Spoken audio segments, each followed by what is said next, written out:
Welcome to the Jake Turner Podcast, where we share tools to win in life, health, and business.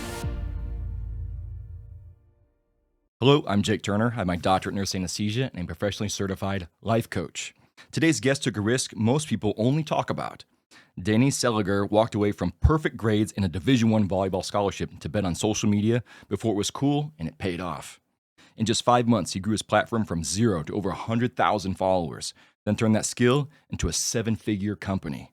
Brand Sharks, before the age of 23.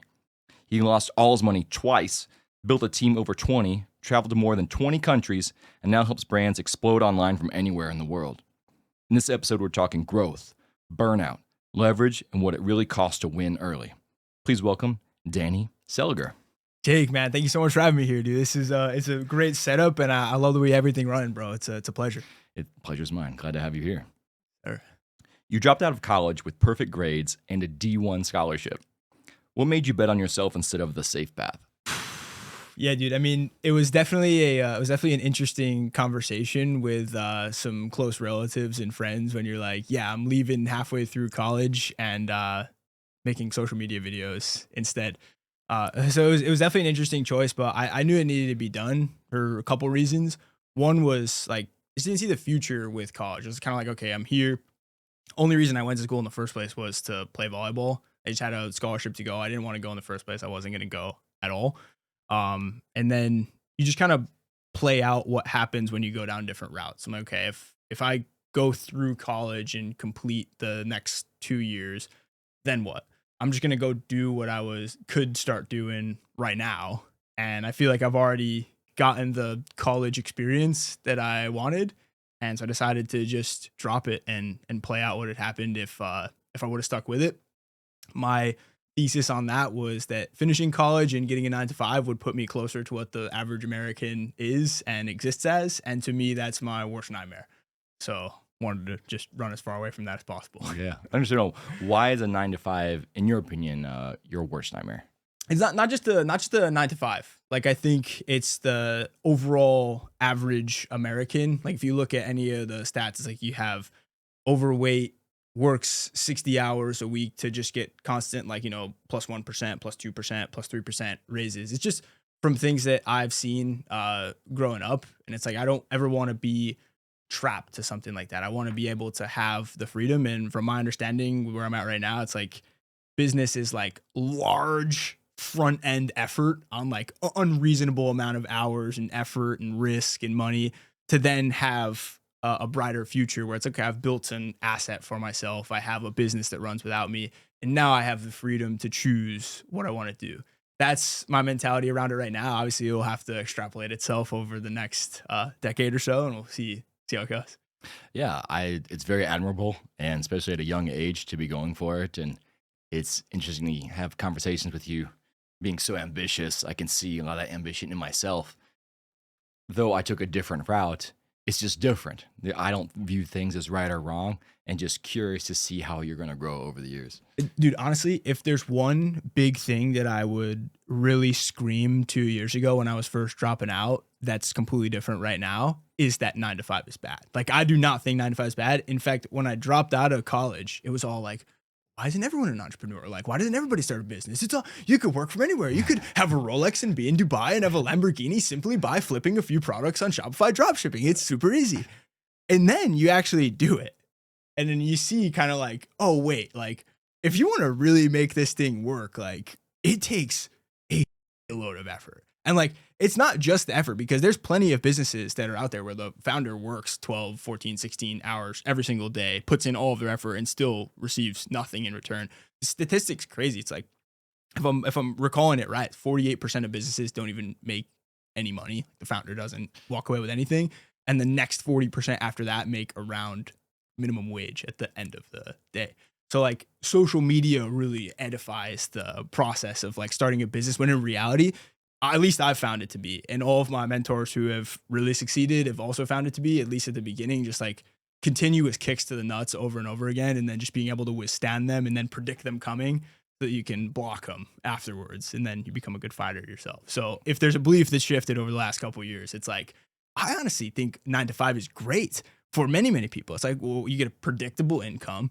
you know how much you're making, you can turn off pretty easily where it's like, oh, it's 5. Like I'm going to go home and enjoy myself. Not like, well, there's 17 projects that still have to be done. And it's either you like you shoot yourself in the foot, or you stay up and you complete the project. So I'm not saying 9 to 5 is bad.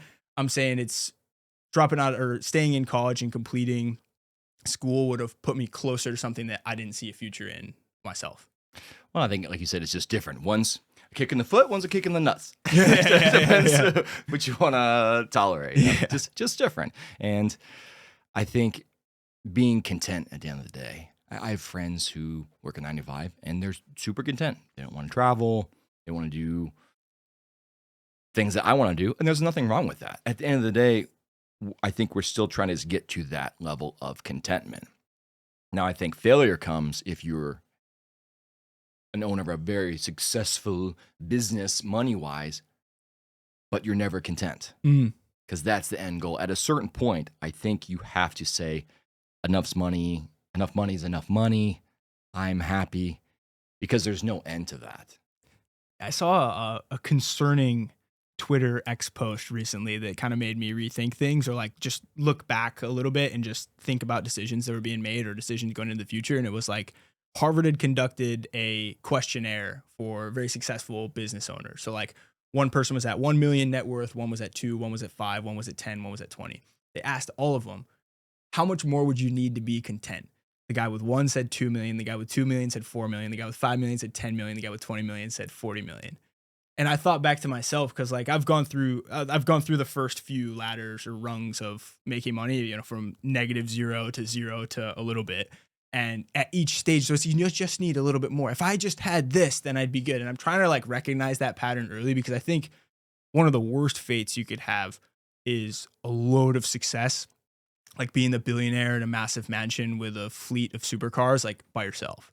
And you have no relationship, no kids. If you have kids, you don't have a relationship with them, no real friends. I think that fate is arguably less desirable than the 9 to 5 bad fate that like you have a family and like your kid comes running up to you and hugs you on the leg and says daddy's home when you get home at 5:30. Like I think that's better than being a billionaire by yourself with no one to talk to. So. Well, I think your heart's in the right place, and it's going to help you when you're, well, granted, we still die, and AI isn't going to keep us alive forever. You're on your deathbed in the hospital. Your Lamborghini isn't going to pull up and park next to the bedside and in your last dying breath. So absolutely. Now, having kids with the right person and finding the right relationship, all their skills in themselves. But again, I think your heart's in the right place for sure. You grew from 0 to 100,000 followers in 5 months. What did you figure out that most people don't understand about social media?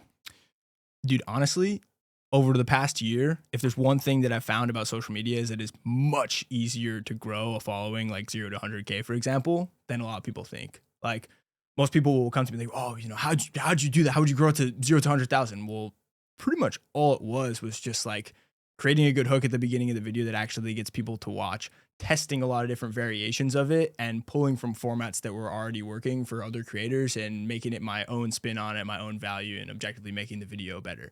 And I thought that at first I was like, oh, okay, maybe my account just got lucky. And then I saw it happen over the course of 10 different people this year that had gone from 0 to 10K, 0 to 20K, 0 to 100K, 0 to 300K.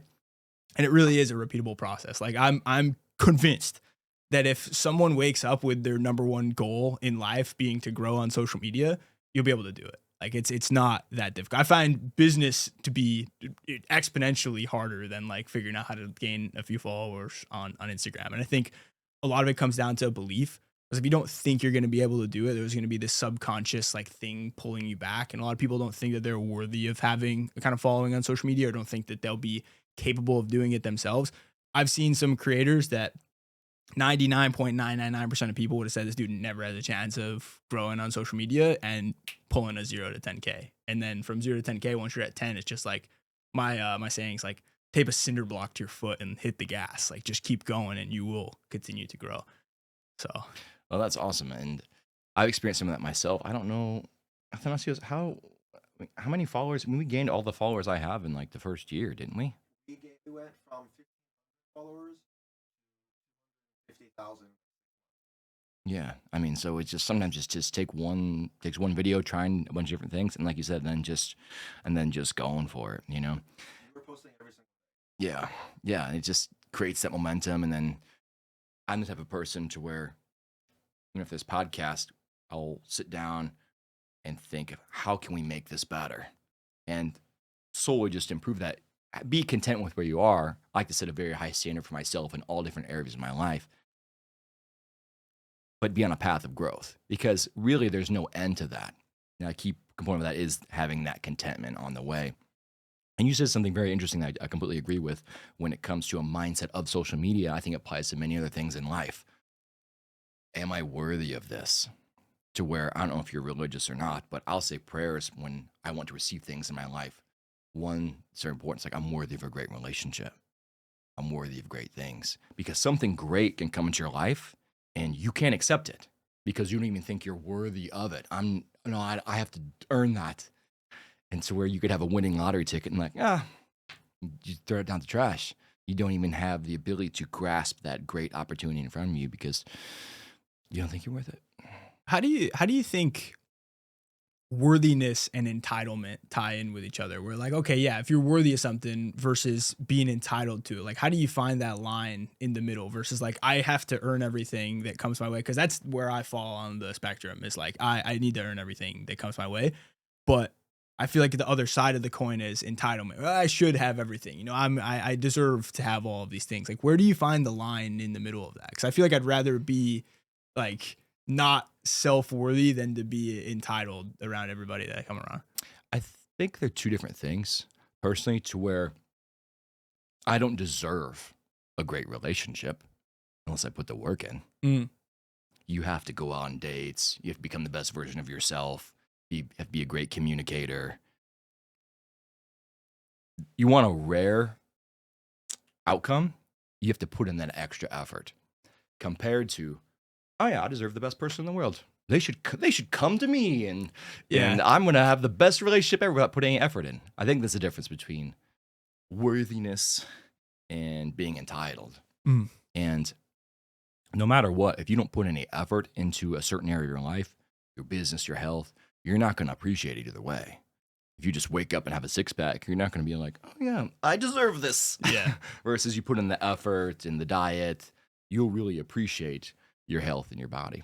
Yes, sir. I hope that helps. Yeah, one of the quotes I try to remind myself of often is the grass is not greener on the other side. The grass is greener where you water it. So like you could have some pretty brown grass, and like if you gave it enough soil and sunlight and water and care and fertilizer or whatever you needed to do, or you could figure out the what do I need to put onto this grass and at what cadence in order to make it green.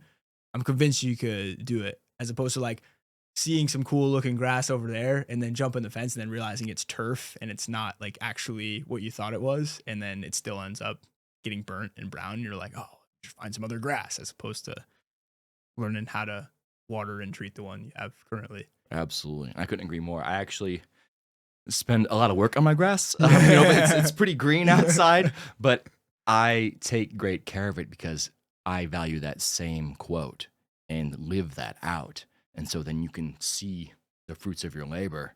And I'll even post some Instagram stories like me watering the grass. I seed it in the fall, or the guy seeds it. I'm not out there planting seeds, but it's just a great reminder that you need to pour in and invest into people and parts of your life that are worth it, and the grass will be greener. Now, slight caveat, sometimes I think the grass really is greener. I was blessed to be in New Zealand one time, like, dude, the grass here is like so green. Like, what is going on? But I think someone there was obviously taking care of it as well. But yeah, I noticed in that instance. But then you live in like what, UTC plus 14 time zone or plus 12 time zone, and then it's night when it's everyone else's day. So it's like you could have greener grass, but you also live on the opposite side of the world. And if a lot of your business, family, friends, everybody is in the States or nearby, then you're nocturnal compared to them. So like, it's a nice trade-off about the grass, right? So it could be objectively greener, but you still suffer a little bit to make it happen. Right. At the same time, it's nighttime somewhere and you can't even see the grass. So what's the point? Yeah. It reminds me of a story when I was in New Zealand. Someone I was traveling with was like having girl problems. I'm like, dude, that girl's not even in the same time zone as you. Like we're like we're a day and a half ahead. It's like what does it even matter? Like you guys aren't even in the same time zone. And he's just like, yeah, you know what, you're right. It's like forget it. Find someone else. Like it's a giant world out there. Plenty of time. Like especially when you have even an extra day and a half. Yeah, yeah, that's right. At 23, you've traveled to over 20 countries. What did travel teach you that business never could? Dude, one thing that I've noticed around some of the best people that I have in my life, like people that are very like they appreciate what they have and are overall just good people, at least in my view, have traveled to countries where there really was not as much opportunity as the States. If there's one thing that travel taught me, it was that we as Americans won the geographic lottery, and the basic things that we have all around us are an absolute privilege.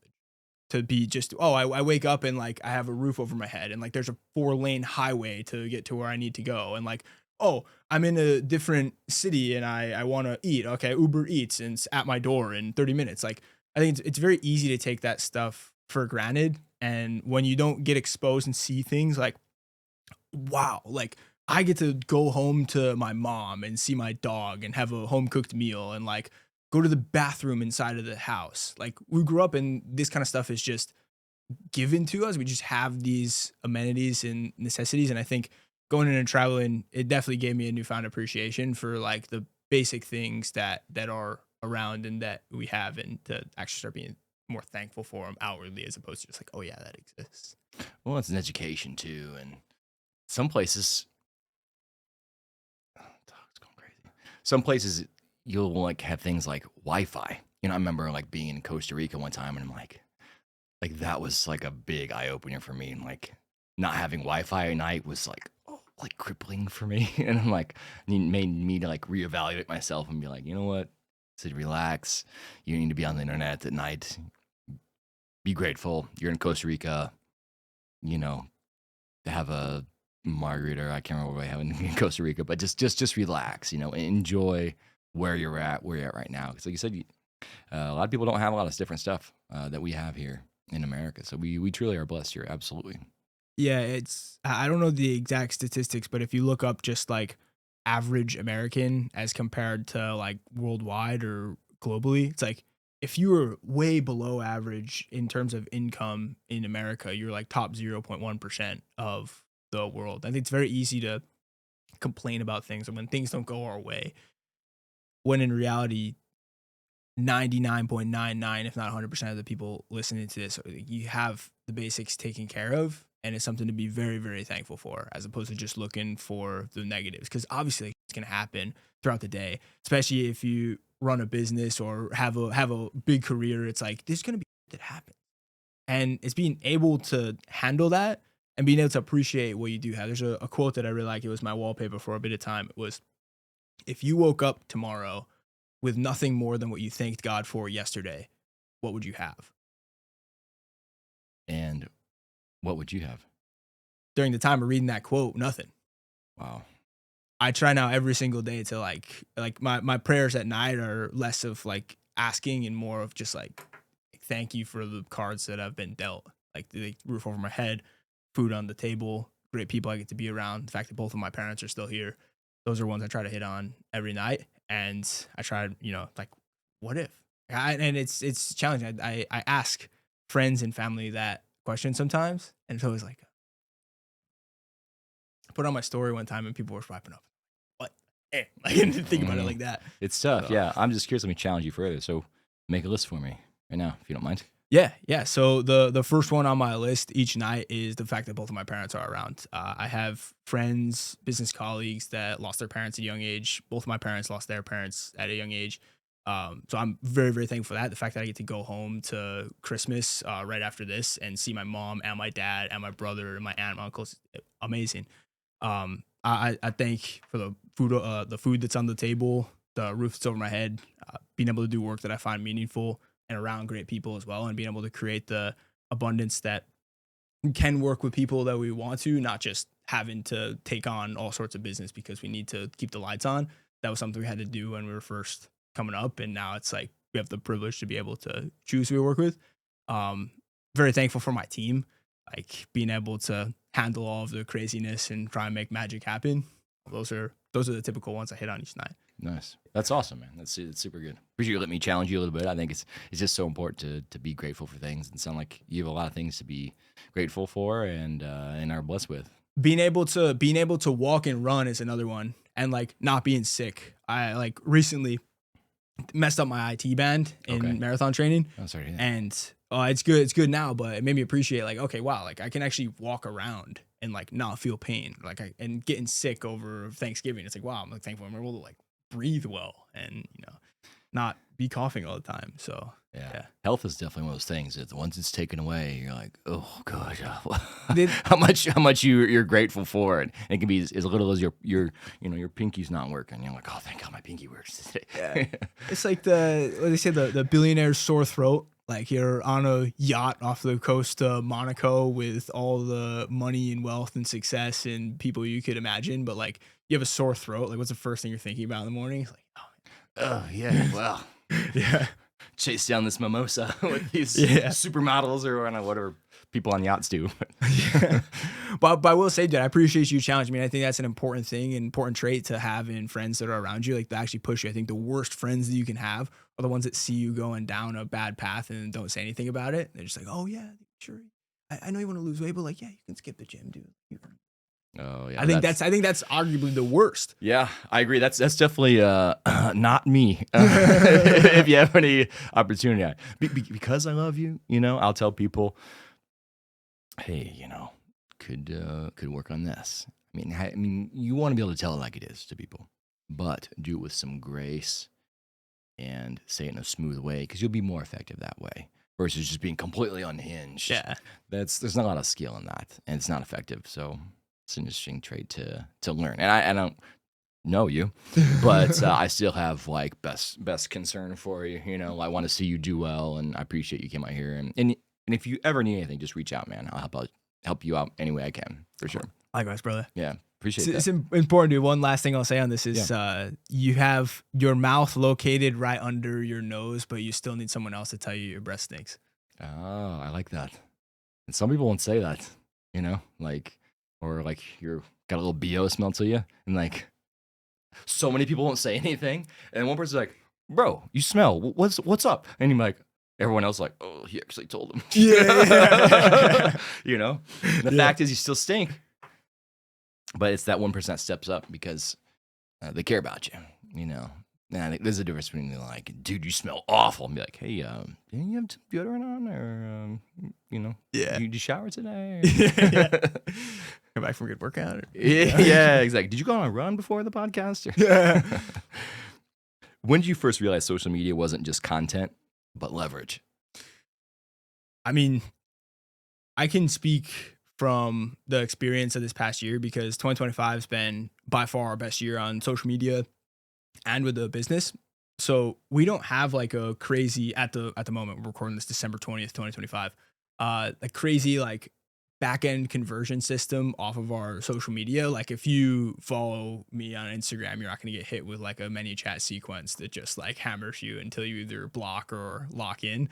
And our business objectively quadrupled in 2025. Wow. Just great. And if you go to February 14, 2025, we were a much smaller company, 4 times smaller, and I had 900 followers on Instagram. Wow. Just from growing that account and garnering the attention, not even with really Instagram related content. Like we would sprinkle in social media related content like from time to time. It was not the main pillar of content. Like if you look at the Professor Danny page at the time of recording this, it's a lot of like entertainment based content. And we were able to grow the business. Like right now we have people on a wait list to work with us because we can't fulfill all of the demand. Wow. So like I credit that to having eyeballs and attention because it wasn't like that when I had 900 followers. So I don't have a particular soundbite for like leverage, but I can just speak on the experience of this year. It's given me what I would consider to be leverage in a way that I couldn't have imagined. Yeah, well, that's awesome, man. It's super great. Happy for you. Thanks, man. Yeah, very cool. What was the hardest part of walking away from college?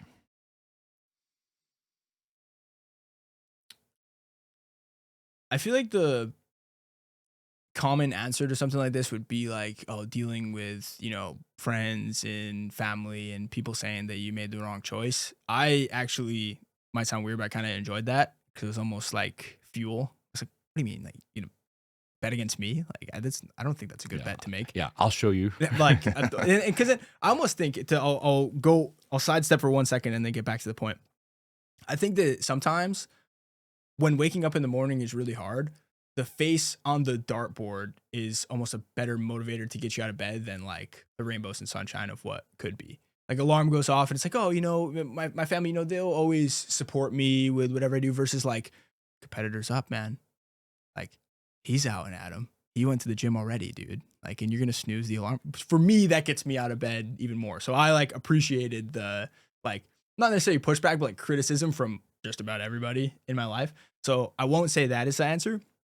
But what I will say is like when I go to college campuses, for example, my brother's a junior in college right now. So like I'll go and meet him at school. There are times where like driving by like MTSU or like seeing like local big university, I will feel like I missed out on something, a bit of like an experience. I went to LIU Brooklyn to play volleyball. The campus is enclosed in one block and there's 3 buildings. There's like the gym and the facilities, there's the library and the classrooms, and then there's the dorms. Okay. And it's in one literal block Wow. of downtown. So you're not really like leaving. When you do leave, it's not in the nicest area. So you're kind of like, do I really want to leave them? At least that was for me when I was there. Okay. So the hardest part for me was feeling like there was a loop that didn't get closed in terms of like my youth experience. So like you have friends that are like, my friends are now graduating. I would have graduated college this year if I stuck with it. So like, I think objectively I made the right choice. A lot's happened in the last 2 years, but it does feel a little bit like there was something missing, or like I could have, filled more of that college experience. But when I reflect on it, it's like, that's kind of like a void that doesn't really get filled. If you're thinking from college experience, like frat and party life and, tailgating at the football game, I feel like that is kind of a void that doesn't get filled even if you stay for 4 years. Yeah. And I can say from going to college way too long, you'll eventually get this feeling too of you'll miss it a lot once you're gone. You're like, oh man, like now what? Like I had this impending doom of like, this is like the best experiences like I've ever had. Like, what am I gonna do now? Which later on, I've had some amazing experiences the last couple of years, especially when the fruits of your labor really starts paying off. Traveling, of course, is very rewarding. Seeing relationships develop, those things really are worth investing in and putting your time into. I know we were talking about that earlier, but yeah, having sometimes those closed loops in that are open. Sometimes you'll have that with friendships or arguments, people, and sometimes you'll never see someone and like, oh well, that's just kind of drifting out in the air. You don't know what to do with it. It just kind of is what it is. This feels kind of weird. Yeah, I remember one of our teammates when I was in college. He came in from overseas to play with us, and he had left halfway through the year. And then I remember we kind of like said our goodbyes and stuff, whatever.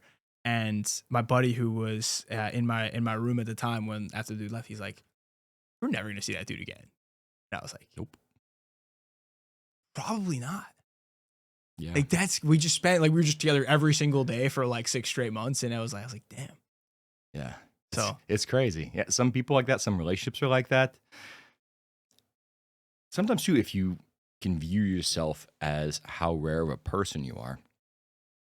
I've used before to try and help friends to go up and talk to girls when they're dating and realize like, hey, look, you have this career, you have this, your health is like this, your charisma is this level, you have all these things.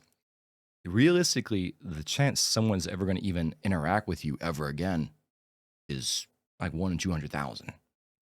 So why don't you bless them and go introduce yourself? Because the fact is they're never going to meet another man like you ever again. So go. Wow. And I could probably say the same about you. I mean, you have a lot of rare. How often is someone so young and has a successful business and has all these great qualities that if you ever have that doubt in your mind, use your brain trying to protect you. Realize how valuable you are, and not from I'm so amazing perspective, but just giving that value to where it is rightfully so.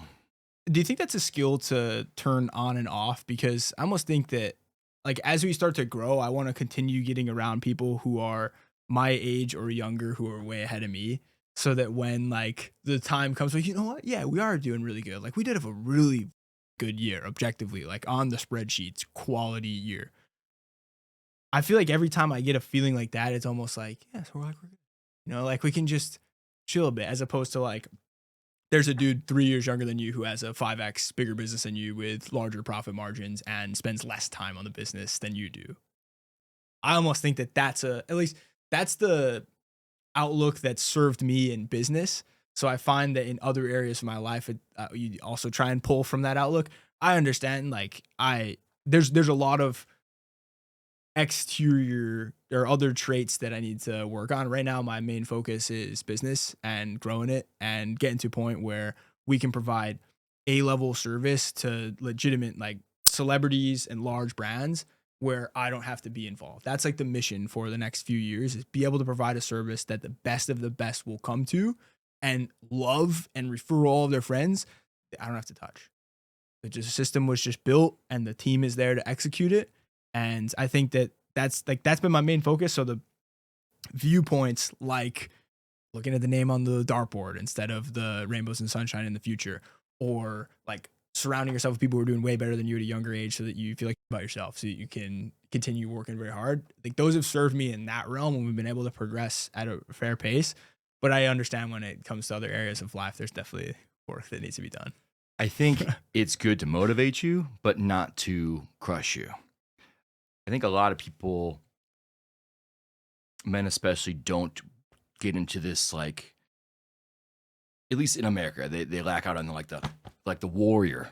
They don't let come out to where you want to bring that oomph out, but not being like, oh, there's someone 3 years younger than me who has a $50 million business. Like, yeah, like what's the chance of that happening? Same thing, someone who's 40, 50 years old. Oh, they have $10 million in the bank and they're retired. Well, yeah, they're 50 years old. They've had 20, 30 more years to work and develop, even from a sense of compound interest. So finding a healthy balance between that, I feel like you have that as well. You don't want to be laying in the bed sad all day, you know? Trust that. You know, but you also don't want to take, I created a 7-figure business in 2 years and that's not enough. Yeah. To where you feel crappy about yourself. Yeah, I think at least at this stage right now where we're at, I don't think that the money is something that I'm trying to continuously compound in terms of business. I'm not trying to get like, I'm not trying to jump on here and say like next year, oh, Danny has a $3 million business as opposed to one. Like that's not what I'm going for right now. It's like build the system that can take more business but not have as much of my time. That's like the big mission for 2026, is because we've proved countless times this year, like we can get a really good result for a client and we can grow really well as a business when Danny spends 14 working on the business. All right. So like now we're kind of at the point in Dan's group. Dan talks a lot about he talks about the pain line. Yes. So you reach the pain line, and I was like, okay, I think it's approaching. So yeah, like, it's time to. Yeah, absolutely. You got to be careful of that. So that's how we met. We did Dan Martell's group business coaching. And do you have a personal assistant?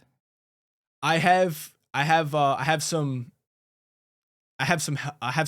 team members inside the business that help me with personal things. I have a house manager. I got that from the group. That was life-changing. Nice. And then I have team members who perform roles that also sometimes cross over into the EA realm. So to answer your question in one word, no. Okay. Well, which I'm embarrassed to admit, given the context, but it's it's okay. But it's some self-awareness. I'll ask you another question, which you probably don't know the answer to. If you don't have an assistant, do you know who your assistant is? Me. You. Yeah, exactly. just some self-awareness. So I think it'd be a good investment for you in the future. I can tell you personally, I could say my business isn't at the level of yours currently, just because I'm starting, but the value that it can provide as far as time and momentum and learning to let go of things like, oh, only I can edit the videos the best for social media. Yeah. When you can teach someone else and they can do it for you. Yeah, I 100% believe in that. We've been growing our team pretty well this year too. ideology I've been bringing in, especially in the past 6 months to the business, has been the theory of constraints, which I got from Hormozy. I'm part of his like scale advisory, go to the workshops and stuff, and he's really drilled this into me with him and his team. And the way that I understand the theory is like there's one thing that's the biggest problem that will have the biggest leverage if solved. If you don't know what that is, that's number one for you, is finding out what it is. And then once you know what it is, clear everything else off the calendar and fix that. And for me, like I can show you my Notion where I have this like built out, but EA is on there. It's just, it happens to not be number one. So we're working on number one right now, which is always a interesting experience during the holidays and trying to decompress from the business a little bit while they're still moving. Yeah, I think spending the time with your family during the holidays is important and a great investment for me. Yeah, I like to see it afterwards. I'm just kind of curious. Yeah, 100%. Learning from each other, you know. And again, I don't mean to give you a hard time about the EA stuff. Yeah, I just think it's something we can talk about. I mean, if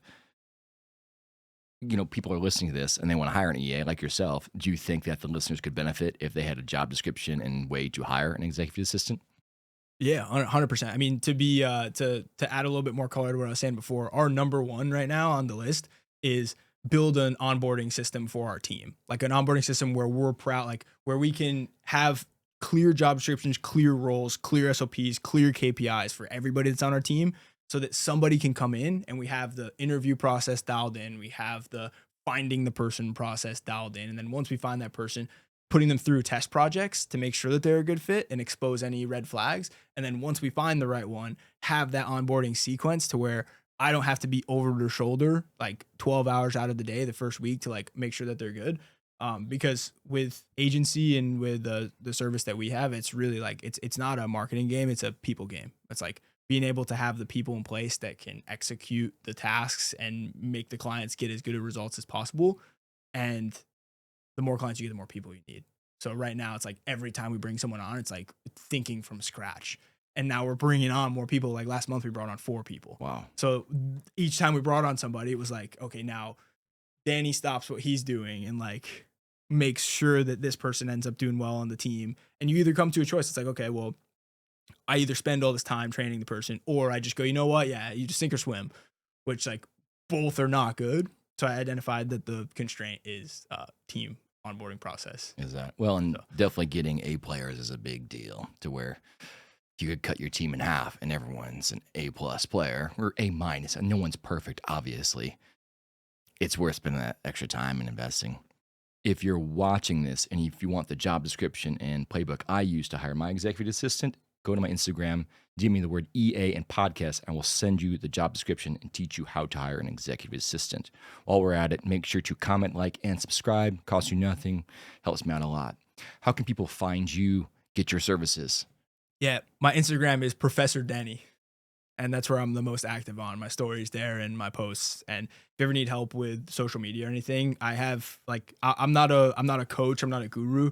We have a service where we do everything for our clients, and right now we just have literally all of our resources like courses, playbooks, prompts, everything that you would need. I even do weekly coaching calls inside of our community. It's literally free on School.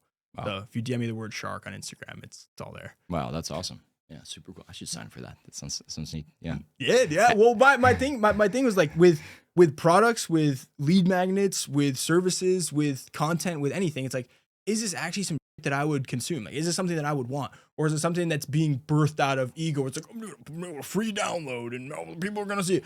I really hope that anybody who interacts with any of my, it's like that's actually good. Yeah, that's the feeling I want to elicit. And as a human, I'm trying to find the line between perfectionism and standards. It's like you want to have a standard, you want things to be fit, but also like perfectionism can cripple you. So I hope that the product of that labor is worthy of a wow, yeah, that's good. Yeah, well, especially there's no being perfect, like, doesn't exist. Having really high standards, of course, you can define that. Like, oh, I want this podcast to be perfect. Okay, well, how do you define that? You're already set up for failure in that sense. If you're still functioning but you feel numb, Watch this. This is your spark. This is chronic stress. Burnout is not a collapse. It's a slow suffocation. Always on, always proving, no recovery. You don't crash, you fade. You don't need to push harder. You need room to breathe. Bro, that was it right there. Yeah.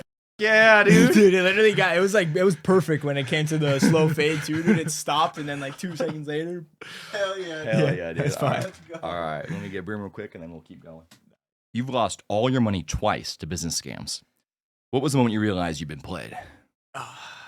Dude, I mean, I could tell the story behind it. It'd be pretty obvious when I realized I was getting played. One thing I will say is like the biggest takeaway from all of that was like when red flags show themselves, at least in business, listen to them. Like one that comes to mind the most is when I was in college. I'd accumulated about $50,000 beforehand from door dashing and trading crypto before I went to college. I just had it like saved. And when I was in college, I wasn't really doing much of anything in terms of like business. This was freshman year. I was 19. And one of my buddies who was on my team, his dad was like, hey, we have a investment firm. Like this is, we're based out of New York and, we invest in all sorts of different things. We diversify all of our investments. On average, our clients get 10% per week return. Per week. I'm 19 and I'm like, bro, I'm 19. I haven't gotten played by anything, Chris. I'm like, that sounds too good to be true. Like, what do you mean 10% per week? Yeah. So like, he's like, no, like come tour our facility, like come check out our place. Like we'll walk you through the whole thing. And I was like, all right, yeah, worth a shot. Like something to do, right? Yeah. So we go. It's totally like, legit. Dude, 100%. It was Upper East Side, New York City, like huge office, like tons of offices, tons of people working there, like big screens, content room, boardroom. I'm like, this place has to cost like $100,000 plus a month to like rent. Like this is right in the heart of Manhattan as well. So I'm like, this has to be real. Like my buddy showed me this. His dad knows that we're both on the same volleyball team at school. And this is an actual like place. Like this is cool. Yeah. And my buddy, he would always show me like his accounts. He'd be like, yeah, 10% per week, 10% per week, 10% per week. I'm like, all right, like let's try it out. Yeah. See what's up. I said, all right, sure. Throw $1,000 in first week, refresh on Friday, $1,100. I was like, Okay. cool. Yeah. So I take that 1,100. I'm like, all right, let's do some due diligence here. Like, let's take it out and like see if we can take out the $100. Take it out, go from the account into a Coinbase. I put the crypto back into my bank account, and the $100 had returned itself to my Chase account. Okay, it's cool. Next week, $100. Like, okay, it's pretty cool. Let's try another experiment. I'm gonna take out $200. Take out some of the principal, if you will. See if I can do this. Withdraw. Gets to my Coinbase, gets to my Chase account. $200 has returned itself to my Chase account. Like, okay, this is like fluid. Like, this is good. Yeah. I mean, I've got money just like sitting. It's not getting any bigger. It's burning a hole in my pocket. Let's put in 5,000. Okay, 5,000. Yeah. First week, $500. Wow. Like, okay, let me just leave it in there. The exact numbers, I'm probably different, like exact numbers, but like rough, like estimates of where we're at. Yeah. 5,500 in my account. The next week, 550. 4 weeks in a row, like it's actually getting 10%. Like this is pretty cool. Like this other money that's just sitting in my bank account's not doing anything good. Okay. Oh, goes into the account. Yes. Oh, my money. I'm like, okay, this is gonna be great. First week, 5K. I was like, wow. I cash it out. I'm like spending it. I'm like my account on my Emini account. The scam was called Emini FX. It was like ended up being a Forex scam, but like, and it was like all over. It was $250 million Ponzi scheme. Wow. But it's like my Emini account said 5,000 or 50,000. I took out 5,000 and I'm like balling. We're like going dinners, buying shoes. Yeah. So I'm like, I'm a freshman in college, make $5,000 a week. Gold flake on my steak here. I'm like, yeah, sure. Yeah. On me, you know. Whatever. Yeah. And long story short, I just kept cashing it out every single week for the first couple weeks. It was just like balling out my newfound wealth. Then I started like accumulating it. It would go up, 55, 61, like et cetera. And then it was May 2022, right after my freshman year of college. And I went on to the app just to like take out my weekly withdrawal, my earnings, if you will. And the website auto redirected to a justice.gov article that said like the United States of America versus my boy's dad, $250 million Ponzi scheme. Whoa. I was like, friendship over. I was like, damn, bro. I mean, I did like, I still wonder like if my homie like knew, because like I know he had a lot in it himself. You wonder if like, because Bernie Madoff, like his family supposedly didn't know about it, and imagine like the family's probably like risk to expose the secret. I'd imagine it was like a one person like holding all this stuff together. That's my thesis on it. I don't know. But yeah, that was when I was 19, and it taught me a valuable lesson on like if it sounds too good to be true, it is. And then second one, I mean, it was I like everything that had happened when I was 19 and losing my money was resurfacing, but it was like oil and gas investments and like private equity. But I was like, got duped again, and I'm like, okay, now I understand. I needed to just learn it a second time because I'm a little dummy. Yeah. And so but the thing is like the suspicions had arose beforehand, and like I couldn't explain myself to someone afterwards. Like, oh, but I invested in a scheme that was going to give you 10% returns per week. Or I was investing in an oil and gas fund that was supposed to triple my investment in the first year. What are you going to complain about that? The second one, I was like, I totally deserve this. Like, I totally deserve this. So, well, yeah, it was you're young, you know. But I chalked it up to like this.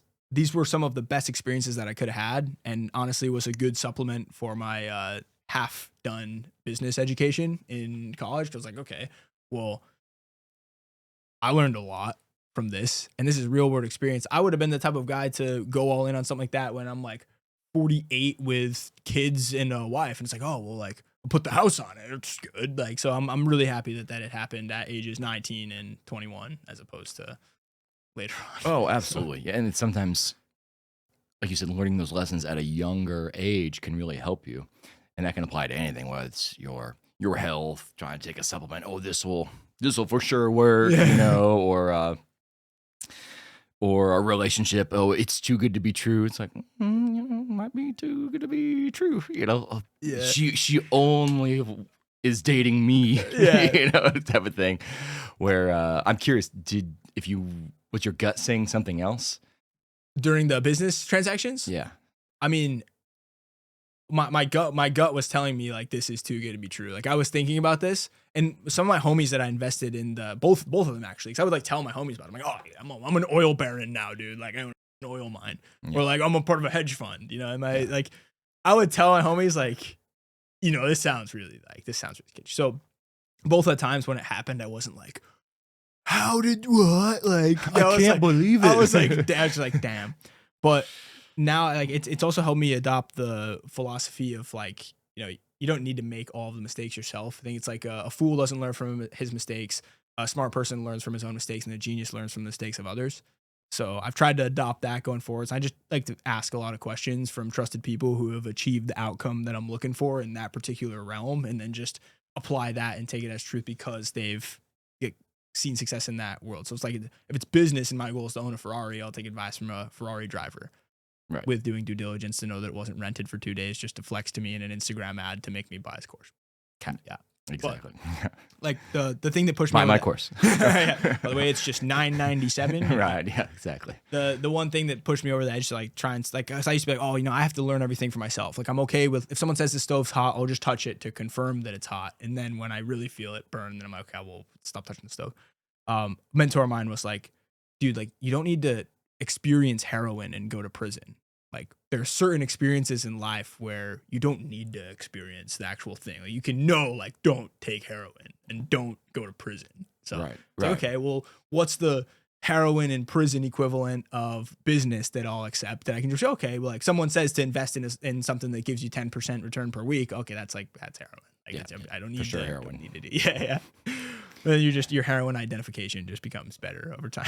Yeah. Well, and you said something very wise. I mean, you only have so much time. You can't make all the mistakes in your life. So you are smart by learning by someone else's mistakes and minimize those times in your life when you actually have to touch the stove to where I'm healthcare background, I easily tell people, no, I don't know if I do that, and some people, yeah, and then they test themselves sometimes, well, it Yeah. is what it is, and yeah, I think you've learned a lot from that, so that's awesome. You, like you said, you're lucky, and you have a great way of reframing that, like, oh, I'm so fortunate to have learned that at a young age versus, oh, poor me, I lost my money, I could have this, you could play a victim card versus learning from it, use it as fuel, and then moving forward. Yeah, I think at least personally, I have much less respect for someone who just talks about what they could have been and makes excuses for themselves as opposed to the people who just take accountability and say, this happened. I did this as a result. And I mean, if you're around anybody that is just spews excuses left and right, it's like kind of uncomfortable to be around. We're like, you can look for two things. You can look for an excuse or you can look for a way. And I think it's very easy to just look for an excuse. And one of the things I've grown to adopt over the years is like a lot of the excuses we give ourselves are like valid. True. Like, oh, I'm sore. Okay, yeah.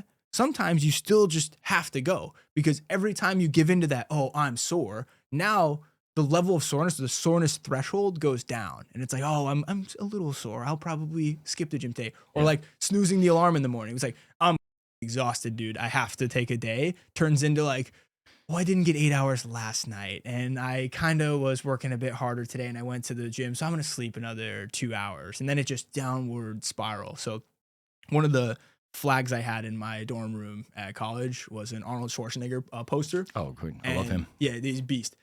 It says, you can either have excuses or results, not both.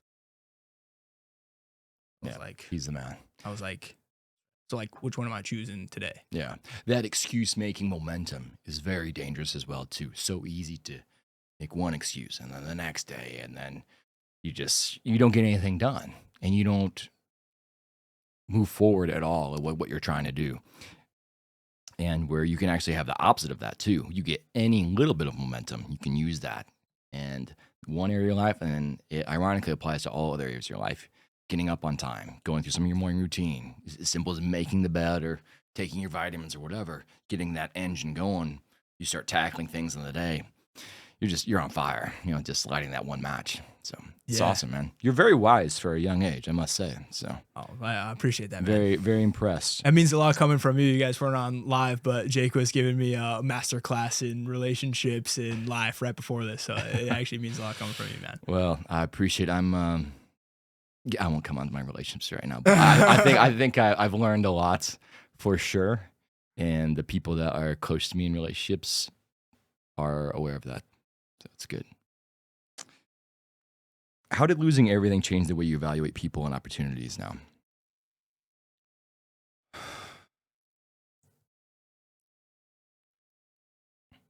The second one happened about a year ago. So I'll be the first to admit that I'm still working through a lot of like, I don't want to say like, I think trauma is a very amorphous term and deserves to be defined, but like, I understand that still at this stage, I come to relationships a bit more rigid where I'm like, kind of like, how is this person going to screw me? Like, what are you like, what are you here for? Like, what do you want from me kind of thing? So I think it's been good in the sense of, I used to think that respect is earned and trust is given. Definitely taught me that both are earned as opposed to just respect. But on the other side of that, if you go too far, it's like every person that comes in your life, it's like, what are you trying to take from me? Like, what, like, well, okay, what's in it for you? Okay, yeah, you're helping me out, but why? Like, why? Why do you want to bring me to the airport after this, bro? Like, am I going to like, yeah. So yeah. I'm giving a ride to the airport after this. Yeah. I'm a nice guy. Yeah. But that's definitely been a thing where like, I almost don't want anything from anyone because I don't feel like, this is something's off. So it's definitely has positives and negatives. I think it's good to be wise. I'm trying to think of this saying. It's like, I can't think of this saying. It's something like being like wise. I can't think of it, but it's like you want to be wise enough to trust someone, but still be cautious that you don't get bitten by like a snake, if that makes sense. So, of course, I'll think of it afterwards. Yeah. But something I want to add to that as well is, in order to get trust, you also too have to have faith in someone first. Mm-hmm. So you have faith in someone, and they will show up or not, whether you can trust them or not. You just got to just sit back and watch their actions. If they're going to be a trustworthy person, they will be. If not, then you don't have to be around that relationship. If it's your family, it's different, of course. Yeah. But still, then you can decide how close you want to be to that person in your family. So being cautious is good. Yeah. Yeah, I think to a point of paranoia, not necessarily good, but having some caution is good. Absolutely. Yeah. I mean, there's a really good book I like about business. It's called Only the Paranoid Survive. Okay. And I think that there's definitely something to it. Whereas like there's a spectrum. I feel like everything's a spectrum, right? It's like, it's not, do you want it or do you not want it? It's how badly do you want it? In this case, it's not like naivety and paranoia. It's like, how naive are you versus how paranoid are you? And I think falling right in the middle is good. It's a certain level of, aloofness and just curiosity is always. Yeah, of course, be curious. I think there's a big difference if, say, I'm coaching you as a client and you are having a hard time moving. I would create a situation for you that would make it a must in your life, to where if you really want an outstanding result, you have to absolutely go in, be the warrior, to where this has to be done, or else you won't move. Yeah. There's no circumstance. If someone kidnapped someone you love, someone kidnapped your mom and said, if you didn't do this thing, we will have your mom forever, you would make sure that happened to you. And so creating that instance, that urgency, can help you move. Because if you don't, I'll just live my mediocre life, or when it comes to your goals, you won't meet that goal. There's no motivation there, and then most likely backed by no discipline. Again, it's what you're focused on. What's that meaning? What's driving you? And figuring out what it is that drives Danny, and how to unleash that inside of you. Yeah. One of my old sales trainers used to drill us and be like, all right, like there are a lot of older guys on the team. He'd be like, we just kidnapped your wife and kids. You need to sell X amount this month. It's like insane amount of things. Whoa, well, yeah, I'd be able to do it. The same as like, why don't you do it this month then? Right. It's like, well, when you reframe it like that, it's like you can really do anything. That's one of the reasons I like running so much. It's because it's like you don't think mentally that you're capable of doing all these things. One of the quotes I like was my wallpaper for a bit. I recently posted it on my Instagram story. Was the body is capable of insane things. The mind just has to be convinced. It's true. And with running, I found a couple of examples as a recent, like one of them was like, I was just wrapping up a 10-mile, like longer run. And I was in my cool down phase afterwards. So with the training regimen I'm on, it's like easy, really hard in the middle, and then cool down at the end. So my cool down, I was like, dead. I was like, hobble back home. I'm like, yeah. Starts pouring rain. And like, I don't know, I wasn't like, I'm going to go faster now. Like I'm looking down at my watch. It dropped 2 minutes off the pace. Like it was going from like a 9:30 to like a 7:30 just because it started raining. So it's like sometimes you just need a little bit of rain to like you're saying, get you to move. Yeah. So, I'm tired. I can't. I'm just like. That circumstance. Absolutely. And I think a lot of people who are successful or at a certain level, you don't realize how strong their mind actually is. Like I'm in pretty good physical shape, I can say, from working out a lot, and I've just always worked on my body a lot. I can say the strongest muscle I have is for sure my mind. Absolutely. I was just at a Tony Robbins conference, Date with Destiny. We were going from 10 a.m. to 3 a.m. every day, sleeping 4 hours a night. And I had the brilliant idea of fasting for 4 days while I was there. And I can't say that it wasn't tough certain days. It definitely was. But I had convinced myself already, I'm not breaking this fast no matter what. And so I was able to put extreme amounts of stress on my body. But it's because I already decided in my mind that I am not going to break my fast. And I'm going to continue doing this insane long day of personal development. And it just takes you to that next level. It's not about losing weight. I was at my ideal weight anyway, but it's more about building that next level of endurance and mental toughness in my mind that got me there. And it's just it's an awesome thing to exercise your mind like that. Yeah, you got to be careful because you can also break yourself. I've done that many times in life as well too. So realizing what your limit is. We talked about that pain line a little bit, right? Getting up to it. Got to be careful when you cross over it because then you can break your body as well in the process. So Yeah. Always is good every once in a while to burn the boats. yeah, absolutely. Such a beautiful analogy. Well, beautiful might not be the right term for it. But. Yeah. Oh, absolutely. If someone has only 30 minutes a day to work on social media, what should they work on? Well, I would say you should take each of those 30 minutes and find yourself 3.5 hours on a Sunday to film. I would go about your regular everyday life. I mean, this is to just take one step back. When I said I grew from 0 to 100,000 followers on Instagram, it was as a result of posting 4 times a day. Each post had 5 different versions of it. So we were effectively putting out 20 pieces of content or more every single day for 5 straight months. And I was not making content or thinking about social media every day. At the beginning, it was kind of like a hamster wheel of like, we have to post all the time. Holy shit, we're already running out of content again. Oh my gosh, oh my gosh, oh my gosh. But as a result of that, we kind of developed a system where like it only really took the weekends.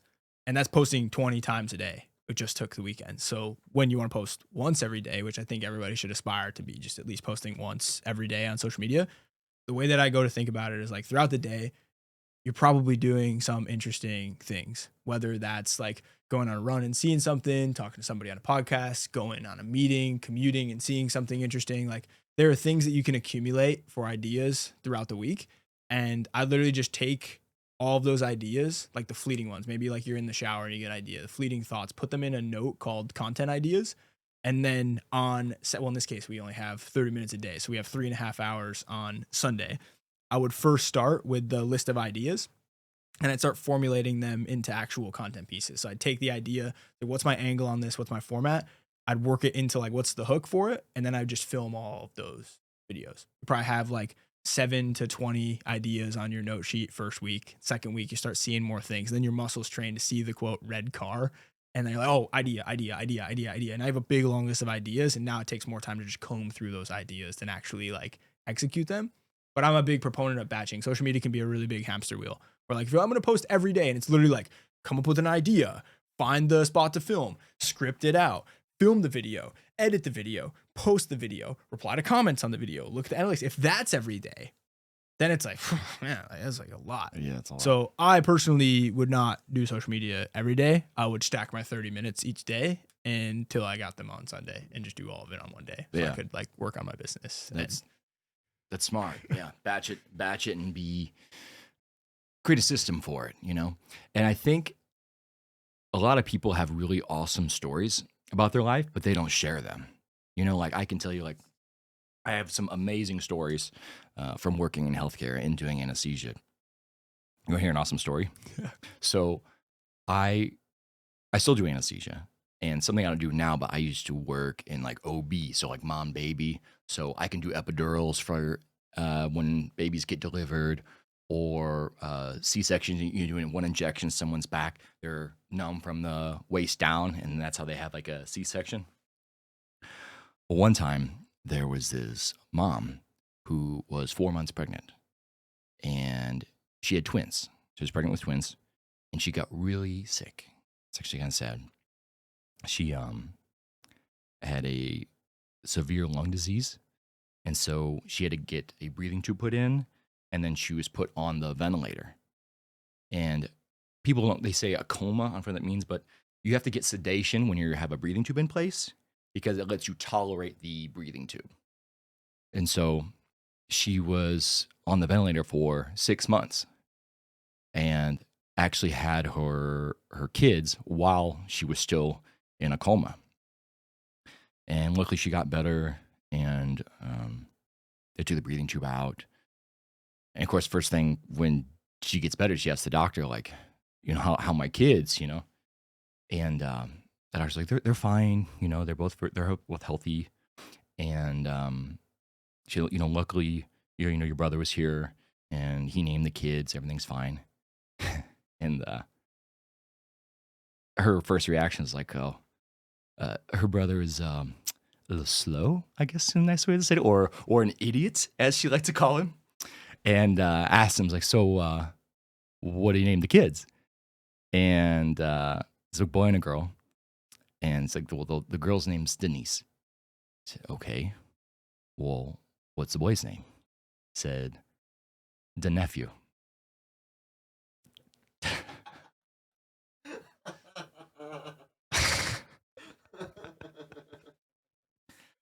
True story.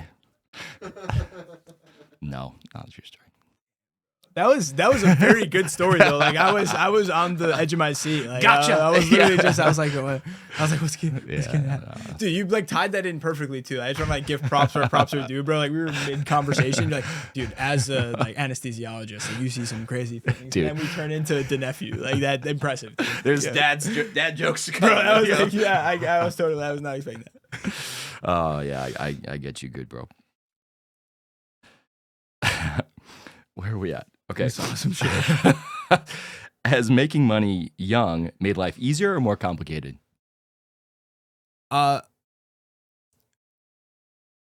Certain things easier for sure. I mean, there are things now that I enjoy that I didn't before. The two big ones that come to mind are getting meal prep delivered to my door each week and buying F seats every flight I get on. I don't like fly first or business yet, but I will get an F seat so I can like sleep with my head going to the right. Oh, No nice. matter how much that F seat is, I will get it. Other than that, I try and really just stack as much as I can because I live very frugally. Like the first thing when I got to Arizona was I need to get a car because I didn't drive my car out from New York. I flew in. I went to the dealership, found the cheapest car, and then negotiated it for 5 days so I could get it for cheaper. So that's the kind of way that I'll manage my money. I like having more. It gives me a feeling of security because I mean I lost all my money twice. So like I'm familiar with the survival mode of like I literally have to pay my team off of a personal Capital One Venture X credit card because all my business cards are maxed out. We can't take out another line of credit for the business, and I have $70,000 to pay off in debt, and I just have this metal Capital One Venture X card that the team's got to get paid. So coming from that, I like just having it as a bit of security and safety net. So it's definitely better to have than not, in my opinion. But I don't know if it makes things worse or more complicated. I don't try to come off as a dude that has a lot of money. I think that there's value in appearing the opposite when it comes to that sense. So like if you have nothing, then there's value in appearing as if you have something. And if you have a lot, there's value in appearing as if you have less, at least from the money standpoint. Or like if you're homeless and you went to a networking event, it would be of value to like put a good suit on and like shake hand, like clean yourself up. And it's like, okay, yeah, I'm doing well. Versus like the billionaire. I wouldn't want to rock up in like a Richard Mille baby blue Lamborghini, diamonds flashing everywhere. Cause then it's like, what kind of people does that attract? True. It attracts people who care about that kind of thing. If I may tell one quick story on how I learned this lesson. Yeah. So if you were to go to my Instagram last year, 15 months ago, September was when the big awakening happened. It was when I turned 22. And you would have seen lots of photos from the one private jet flight that I took in 2024. You would have seen photos from Dubai when we rented 3 Lamborghini Huracans when we went out there. You would have seen the Dubai camel photos. You would have seen McLaren photos, like driving. You would have seen like linen and suits and all this stuff. Like it was like I look back at it now and I'm like actually embarrassed of where it was. But I thought it was cool at the time. It wasn't super in alignment. I wasn't like, oh, I'm so cool, like putting this out. But it was like, I want to appear this way so that I will get clients. I see. Basically how it was. And I had a mentor of mine who we were about to take over his social media. This was like perfect, ideal client. He'd been in the coaching space for like 20 years. Wow. Has a vault of all of this different content that we could have clipped up into shorts. He wouldn't have had to go on camera one time and we would have been able to blow his it up. We're talking. It sounds great. We're talking. It sounds great. I give him a killer deal. I'm like, I really want to work with this person. Like money aside, like I think we'll be able to get a lot from it. And he backs out last minute. And I was like, what? Like this, what? This was going so good. And so I asked him, this wasn't even like a sales objection follow-up type of thing, but I was like, genuinely, dude, like what made you stop? Like, why did you not do this? I thought we were doing so good. And he goes, can I tell you the real answer? Like, yeah. He goes, I don't like that you have a picture of you in a private jet on your website. He's like, I think that says a lot about you, even if it was your jet. Like, why are you flaunting it? He goes, obviously not your jet, but like, why are you flaunting it? And I was like, damn. Yeah. Wow. I was like, so I went through all this effort to try and appear a certain way that wasn't in alignment with myself. And by the way, at the time, like I had just lost everything too. So I was as broke as I'd ever been. And my Instagram looked like I was absolutely balling. Yeah. And There's so some of that out there for sure. There's a lot of it. And dude, I know a lot of the guys that might come to mind when, oh, they're balling, like in the social media space, like the Gen Z money. I know a lot of them. And it was just like, I was at an event when he emailed me this, and I just sat there and I was totally like zoned out of the event afterwards. I was like, oh. And I tell this story sometimes. There was a client, I freaking love working with them. Like, just great dude, great family. They're out in North Carolina. And I was telling him this story. And like, it's a great business relationship, great friendship. I value him a ton. And I told him a story, and he goes, yeah, if your Instagram looked like that today, I definitely wouldn't work with you guys. I was like, wow. Yeah. And I think there's so many people, and like men in particular. I mean, even not to go down the rabbit hole, but when it comes to dating too, it's just like peacocking of just like, oh, you know, flaunt this. And then it's like, well, you're not actually that. Right. So I'd rather have somebody come into my ecosystem and like what I actually stand for. Me in a black t-shirt, just talking my, if you don't like me, great. Don't look at it. If you do, then awesome. That's actually me. I don't have to be someone different around my mom or my friends or my clients or my team or myself. Right. Exactly. And to me, like my favorite word is congruence. Living in congruence. It's the name of my podcast. I talk about it all the time. It's like the core principle that I try and live by.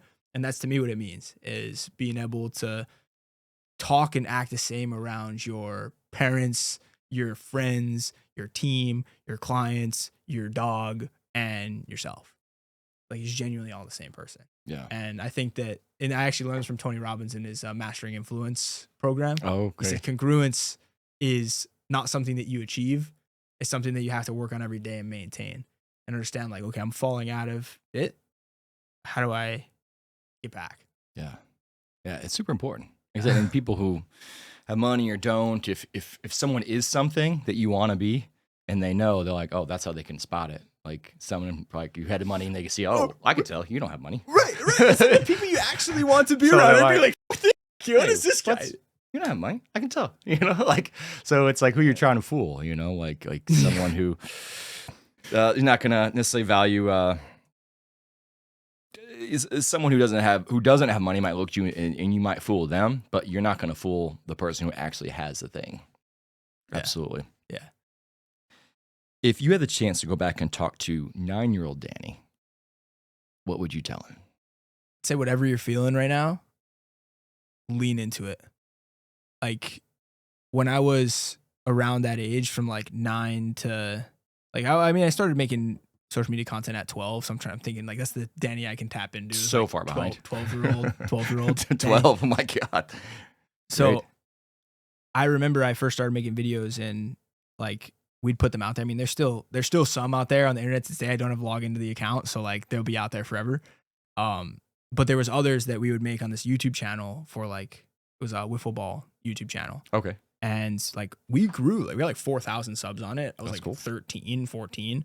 And like, they'd send us like a camcorder. They sent us like all this wiffle ball stuff. They're like, you're an official league. And it was like a huge thing. We had like 200 videos that were out of literally just us playing wiffle ball. And I remember we went to the lunch table at school one day. I had been 8th or 9th grade, was in junior high. And I sit down and one of my friends at the time comes over. We had some girls sitting with us at the table. Oh, look at that. Look at the YouTube. Oh, and like watching all the videos that I just spent so much time like editing. And it was my life. Like, yeah. I would wake up before school, edit those videos, go to school, get back from school, play wiffle ball, and then like get ready to edit the footage the next day and then upload it to YouTube. Like, it was literally my life. Wow. And I remember just getting grilled at the table and just like, oh, it was my friend. Like, we're all camaraderie and whatever in 8th grade. And I went home that day and I deleted all the videos. Deleted off of YouTube. Like 200 videos. Delete, not archive, delete. Why'd you delete them? Because I wanted to fit in. And I cared what everyone else thought about me. Yeah. And that was one of those things where like, yeah, I really wish I could look back at that. But I'm thankful that it happened because now I actually don't give. Yeah, it's better because also too that person. I don't know if you're still friends with them. No, but certainly not. Dad was not your friend. Oh yeah, no, 100%. Teach you a lot about friends too. Like you see, hits the fan. Like who's there? Yeah, So exactly. Knowing a great test for that is you travel a lot. If you don't put, you got to look at if it wasn't your parents, who you're going to put as your emergency contact. That's your friend right there. Like that's top tier friend. If you can't put them in that slot, why even bother? Honestly. Like I will fly. I love to travel. I'll fly 15 hours to go have a good time somewhere and meet someone I love and care about. I would do double that if a friend was in trouble. Like, messing with my friends. Oh my gosh. Yeah, not good. You want to be that emergency contact friend.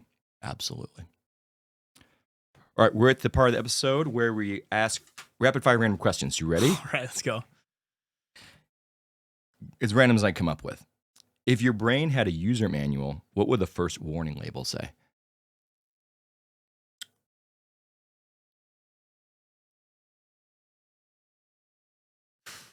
Already off to a bad start on the rapid fire ones. I'd say proceed with caution. Proceed with caution. Okay.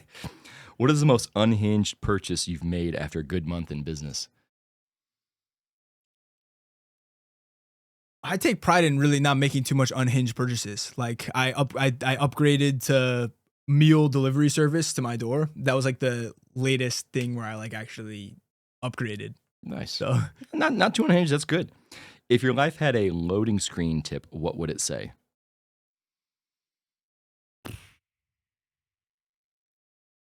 my life had a loading screen. Like- Screensaver.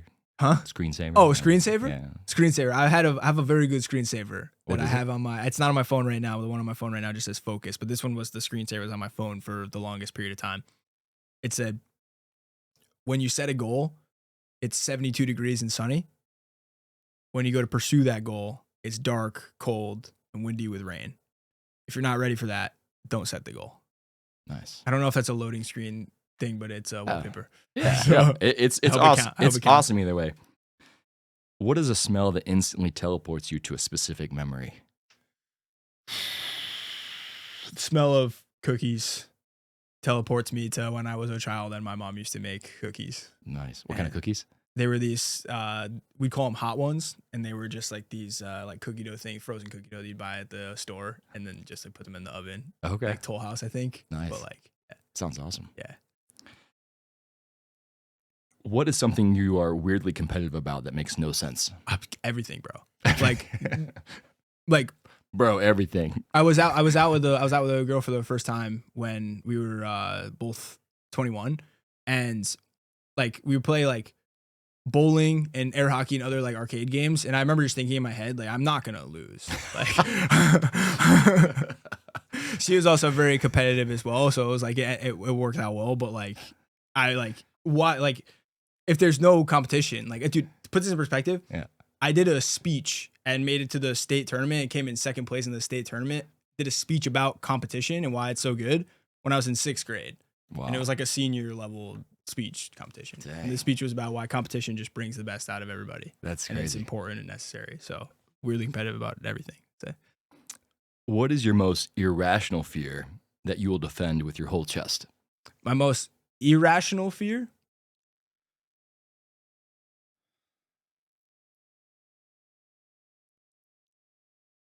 Becoming the equivalent of an average American and going down the path of 56% divorce rate. Most of the country is overweight and in a job that they hate and tied to it with minimal room for growth. I think that was something that springboarded me in the direction that I'm in right now, was just running away from that reality. Nice. If you had to get a tattoo right now, would you have any tattoos? I would not get a tattoo ever, Mom. I would not get a tattoo ever. I have none and I will not get any. But if you had to get a tattoo right now, no thinking, what would you get and where? The tattoo I was about to get, then I stopped because I didn't think that getting the tattoo was worth the friction at home. I didn't want it like that bad. If I wanted it bad enough, I would have got it. Like, didn't think for myself. But Of like, course.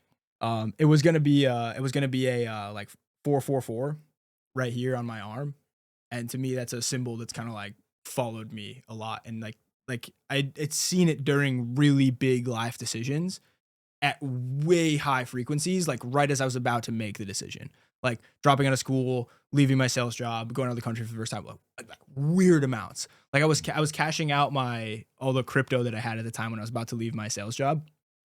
Every single transaction had a 444 in it. So it's like 44,400 ETH, which worked out to about like 0.0444 Bitcoin. And it was like, the fee is going to be 44444. This I was like, and they were all different. It wasn't the same. I was like, holy. And then there was like 5 other things. We're watching a golf tournament and everybody was like 444, bogey 444. And then I was driving to my grandma's house right as I left the office for the last time where I'd worked at the sales job. I was like, hey, grandma, can you send me your address? And the zip code ended in 444. And I was like, holy. It was like, this was like one day. Yeah. And so I was really nervous about making the jump in that particular situation. So I ended up doing it anyways, and it ended up being an awesome choice. Same thing when I left the country for the first time, same thing when I left college. Like it's whenever there's been a massive choice, it's like weirdly been, I'm not like a woo-woo, like spiritual guy, but like overwhelming amount of this number. So there was one time it finally had like paid off one of the decisions I made. I was like, I want to get it right here. So it's always with me. Then I was thinking about it and I was like, it's not worth talking. Also your PIN number, if I had to guess. My PIN number? No, it's not. You know, for 5 years, my iPhone passcode was 123456. Oh, that's my passcode. Really? Mm-hmm. Let's test it out. Yeah, let's go. No, I'm one of those like no passcode typically. Yeah. Before our final question, do you want me to show you how to win? Yes. Let me set up a demonstration for you.